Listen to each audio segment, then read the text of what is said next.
Russian contacts with the campaign, the social media campaign, and the GRU hacking operations coincided with a series of contacts between Trump campaign officials and individuals with ties to the Russian government. The office investigated whether those contacts reflected or resulted in the campaign conspiring or coordinating with Russia in its election interference activities. Although the investigation established that the Russian government perceived it would benefit from a Trump presidency and worked to secure that outcome, and that the campaign expected it would benefit electorally from information stolen and released through Russian efforts, the investigation did not establish that members of the Trump campaign conspired or coordinated with the Russian government in its election interference activities. The Russian contacts consisted of business connections, offers of assistance to the campaign, invitations for candidate Trump and Putin to meet in person, invitations for campaign officials and representatives of the Russian government to meet, and policy positions seeking improved use. Russian relations. Section IV of this report details the contacts between Russia and the Trump campaign during the campaign and transition periods, the most salient of which are summarized below in chronological order. Some of the earliest contacts were made in connection with a Trump Organization real estate project in Russia known as Trump Tower Moscow. Candidate Trump signed a letter of intent for Trump Tower Moscow by November 2015, and in January 2016 Trump Organization executive Michael Cohen emailed and spoke about the project with the Office of Russian Government Press Secretary Dmitry Peskov. The Trump Organization pursued the project through at least June 2016, including by considering travel to Russia by Cohen and candidate Trump. Spring 2016. Campaign foreign policy advisor George Papadopoulos made early contact with Joseph Mifsud, a London-based professor who had connections to Russia, and traveled to Moscow in April 2016.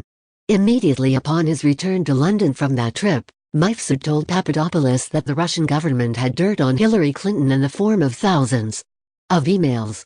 1 week later, in the first week of May 2016, Papadopoulos suggested to a representative of a foreign government that the Trump campaign had received indications from the Russian government that it could assist the campaign through the anonymous release of information damaging to candidate Clinton. Throughout that period of time, and for several months thereafter, Papadopoulos worked with Mifsud and 2 Russian nationals to arrange a meeting between the campaign and the Russian government. No meeting took place. Summer 2016. Russian outreach to the Trump campaign continued into the summer of 2016, as candidate Trump was becoming the presumptive Republican nominee for president. On June 9, 2016, for example, a Russian lawyer met with senior Trump campaign officials Donald Trump Jr., Jared Kushner, and campaign chairman Paul Manafort to deliver what the email proposing the meeting had described as official documents and information that would incriminate Hillary. The materials were offered to Trump Jr. as part of Russia and its government's support for Mr. Trump. The written communications setting up the meeting showed that the campaign anticipated receiving information from Russia that could assist candidate Trump's electoral prospects, but the Russian lawyer's presentation did not provide such information. Days after the June 9 meeting, on June 14, 2016, a cybersecurity firm and the DNC announced that Russian government hackers had infiltrated the DNC and obtained access to opposition research on candidate Trump, among other documents. July 2016 was also the month WikiLeaks first released emails stolen by the GRU from the DNC. On July 22, 2016, WikiLeaks posted thousands of internal DNC documents revealing information about the Clinton campaign. Within days, there was public reporting that U.S. intelligence agencies had high confidence that the Russian government was behind the theft of emails and documents from the DNC.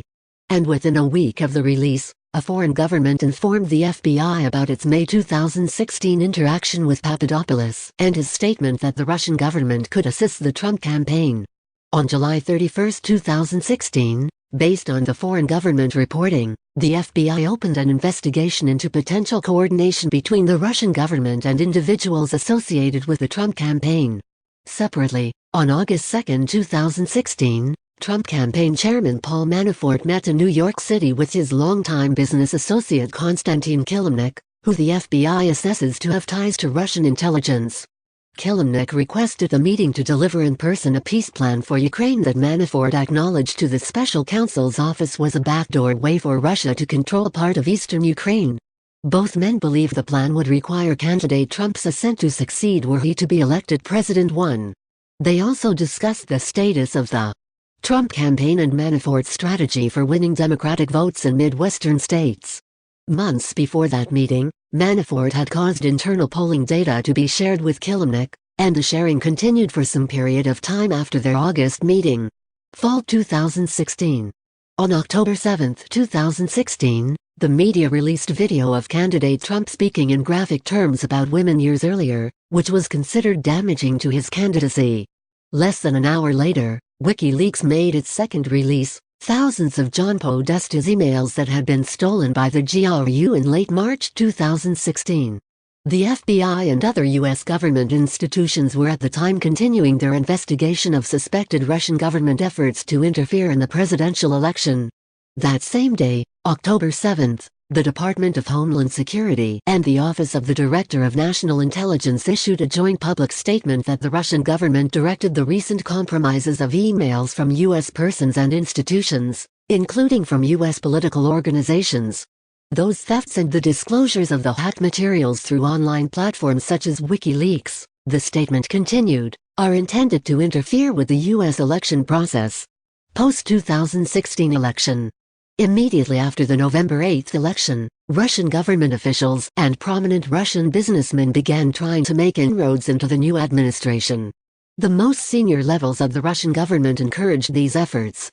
The Russian embassy made contact hours after the election to congratulate the president-elect and to arrange a call with President Putin. Several Russian businessmen picked up the effort from there. Kirill Dmitriev, the chief executive officer of Russia's Sovereign Wealth Fund, was among the Russians who tried to make contact with the incoming administration. In early December, a business associate steered Dmitriev to Eric Prince, a supporter of the Trump campaign and an associate of senior Trump advisor Steve Bannon. Dmitriev and Prince later met face-to-face in January 2017 in the Seychelles and discussed U.S.-Russia relations. During the same period, another business associate introduced Dmitriev to a friend of Jared Kushner who had not served on the campaign or the transition team. Dmitriev and Kushner's friend collaborated on a short written reconciliation plan for the United States and Russia, which Dmitriev implied had been cleared through Putin. The friend gave the proposal to Kushner before the inauguration, and Kushner later gave copies to Bannon and incoming Secretary of State Rex Tillerson. On January 6, 2017, members of the intelligence community briefed President-elect Trump on a joint assessment drafted and coordinated among the Central Intelligence Agency, FBI, and National Security Agency that concluded with high confidence that Russia had intervened in the election through a variety of means to assist Trump's candidacy and harm Clinton's. A declassified version of the assessment was publicly released that same day. Between mid-January 2017 and early February 2017, 3 congressional committees, a House Permanent Select Committee on Intelligence, (C), the Senate Select Committee on Intelligence, (C), and the Senate Judiciary Committee, (SJC), announced that they would conduct inquiries, or had already been conducting inquiries, into Russian interference in the election. Then FBI Director James Comey later confirmed to Congress the existence of the FBI's investigation into Russian interference that had begun before the election. On March 20, 2017, in open session testimony before C, Comey stated, "I have been authorized by the Department of Justice to confirm that the FBI, as part of our counterintelligence mission, is investigating the Russian government's efforts to interfere in the 2016 presidential election, and that includes investigating the nature of any links between individuals associated with the Trump campaign and the Russian government and whether there was any coordination between the campaign and Russia's efforts." As with any counterintelligence investigation, this will also include an assessment of whether any crimes were committed. The investigation continued under then-Director Comey for the next 7 weeks until May 9, 2017, when President Trump fired Comey as FBI Director, an action which is analyzed in Volume 2 of the report.